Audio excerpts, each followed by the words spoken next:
नमस्कार, एक बार फिर बहुत स्वागत है ACN 24 न्यूज में। मैं हूं आपके साथ हेमंत। चलिए गौर करते हैं खबरों पर।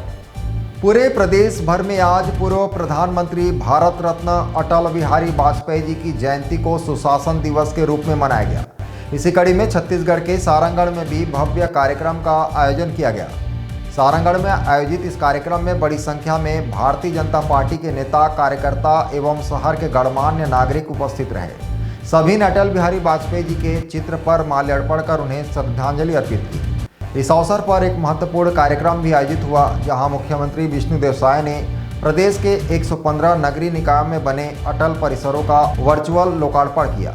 कार्यक्रम को संबोधित करते हुए मुख्यमंत्री ने पूर्व प्रधानमंत्री अटल बिहारी वाजपेयी जी के जीवन और कृतित्व पर विस्तार से प्रकाश डाला। उन्होंने बताया कि अटल जी के दूरदर्शी नेतृत्व में ही छत्तीसगढ़ राज्य का गठन संभव हो सका, जिसने प्रदेश को नई पहचान और नई दिशा दी। मुख्यमंत्री ने छत्तीसगढ़ की जनता की ओर से अटल बिहारी वाजपेयी जी के योगदान के लिए आभार व्यक्त करते हुए उन्हें नमन किया और कहा कि सुशासन की उनकी सोच आज भी देश और प्रदेश के लिए प्रेरणा है। Bureau report ACN 24।